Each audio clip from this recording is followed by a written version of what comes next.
Hi, welcome back to Mike's Diabetes World. Okay, I wasn't prepared again, but now I am. Okay, current blood sugar is 11.7, and I've just recently shot up, and as you can see here, correction after correction. Each one of those blue lines represents 1.25 units. So I have 5.25 units of insulin to combat that.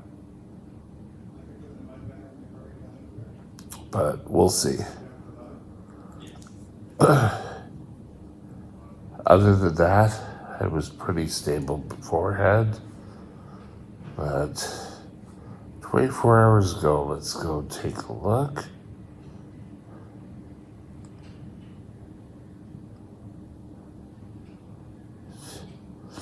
I started to go up there, but not as swiftly as now. Maybe, but we'll see. Okay. The calibration is due at 1:23, which we'll have before breakfast, before lunch, We're at 64%, 36 above 10 millimoles, 8 in range, and 9.5. This has just kept going up recently, higher and higher. Oh well. Today I want to discuss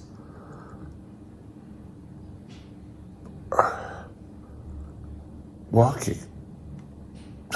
Well, walking doesn't do anything. Stay tuned and we'll be right back.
This channel is provided for informational purposes only. Contact your physician for any diagnostic or treatment plan. Okay. Pretty much the only regular exercise I got had to do and around walking. There were a number of trails where I grew up that I could go for walks. I can remember as a youngster, pre T1D diagnosis, we had a cabin up around Cultus Lake, and I'd walk from the end of Cultus Lake into the township of, I think it was Yarrow, and then bought a couple of comic books, walked all the way back up. I didn't really mind walking. I would be able to walk and I wouldn't be able to start panting and doing all that. Now, I can't really walk that far because of neuropathy and a whole bunch of issues. But walking has been shown to help control your blood sugars. And keeping your blood sugars lower is the key.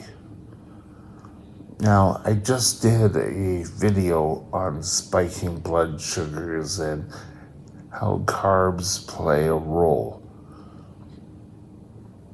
Exercise can bring down that. Walking allows you to get better control.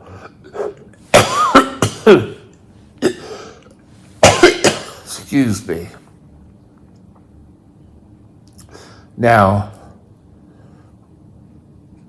my whole philosophy is if you can't walk more than half a block, well, get up and walk that half a block.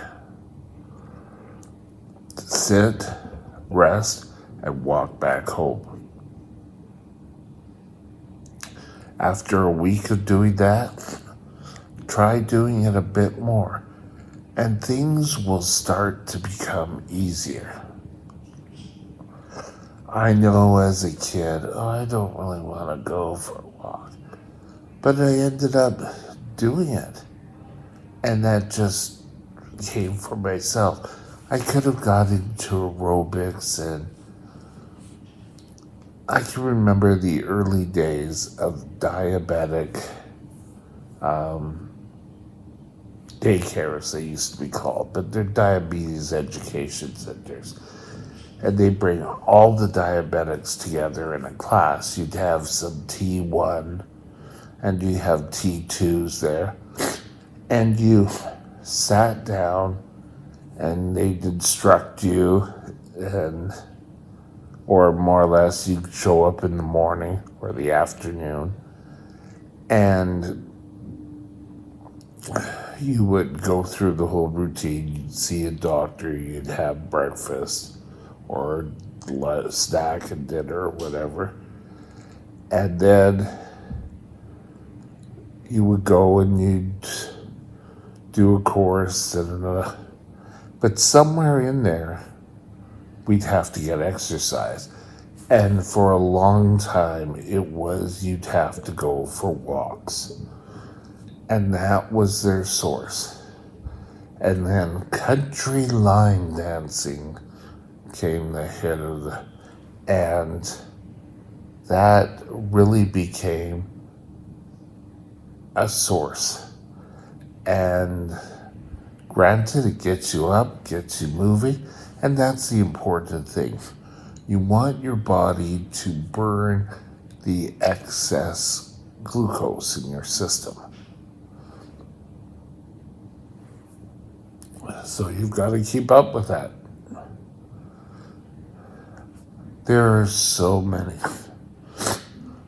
As diabetics, we come up with so many excuses. I am sure my diabetic nurse, my endocrinologist, the dietitian, has heard every excuse out there. I miss being able to walk.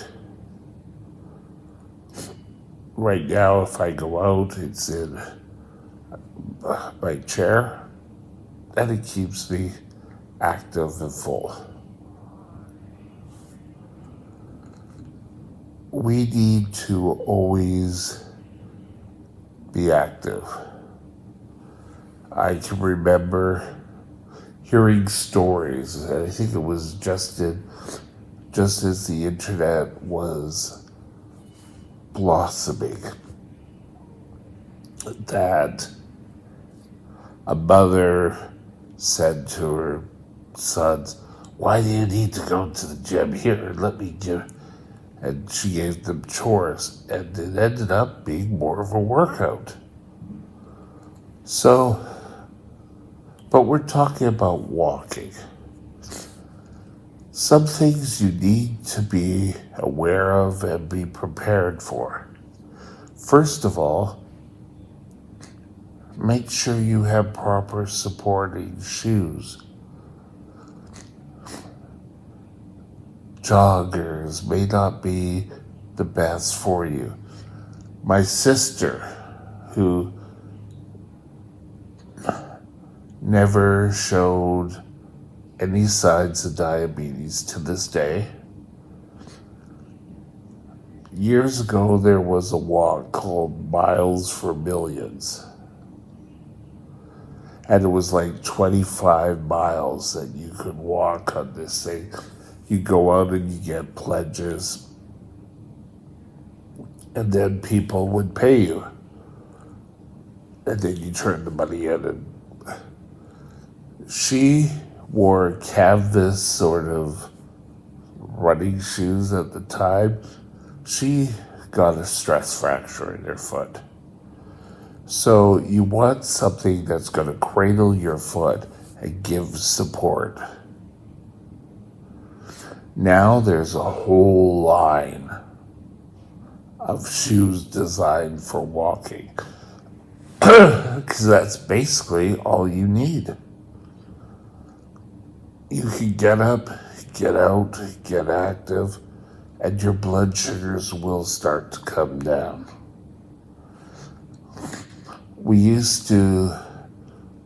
I was involved in this class. It was a diabetic class. It was out of the hospital in downtown Vancouver. And in it, there was a group of us, and there was an elderly woman. I'd call her elderly. She was about 70. And we took her out for a walk. There was just go out for a walk. And I remember it was actually a nice, pretty sunny day, pretty warm, sunny day. We went out, we walked around, we stayed with her.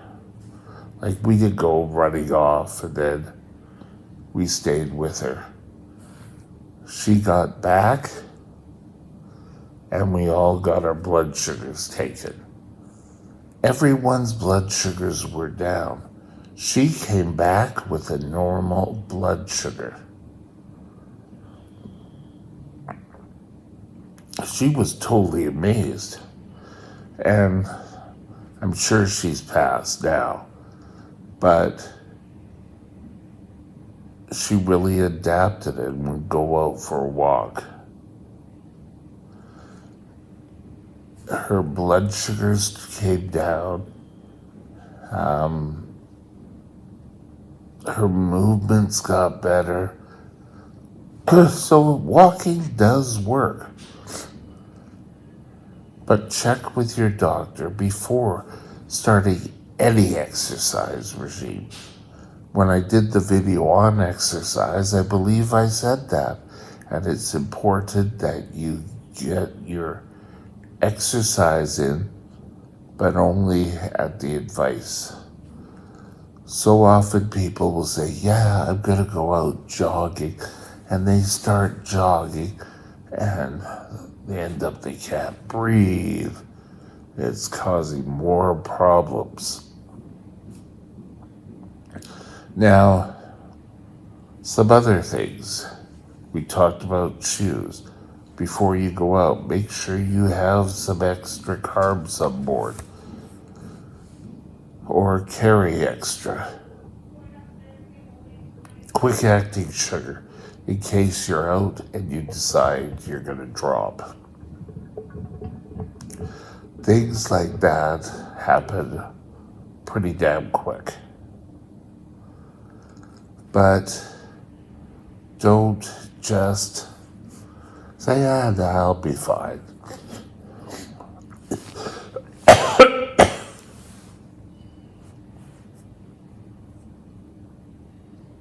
I'd walk my whole neighborhood. It was probably a good 3-kilometer walk, more or less. Sometimes I would just get the urge. I'd have to get out. I'd have to go for a walk. But when you get a high blood sugar, you don't even feel like going out for a walk. But yet you really need to. Walking is the easiest thing you have to do. But don't go out walking if you have cracked soles of your feet, if you have an ulcer in there. Get it taken care of. Any bleeding, any open sores need to be taken care of. That's first and foremost. But most T1Ds that are in pretty good control don't need to be so concerned. You could get into just going for a walk with your husband or wife or significant other. Go out walking after dinner. Take the dog for a walk.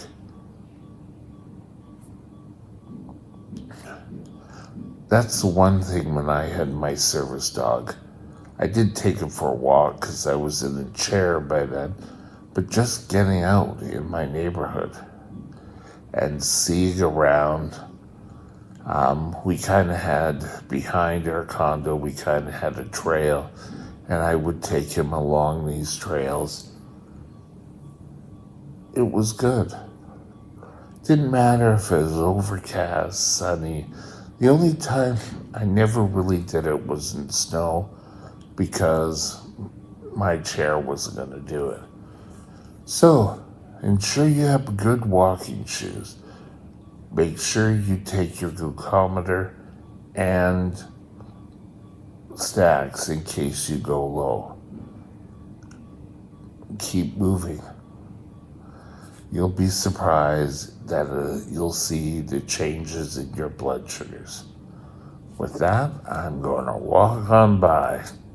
Talk to you later. Bye. My email is mikesdiabetesworld@gmail.com. mikesdiabetesworld@gmail.com.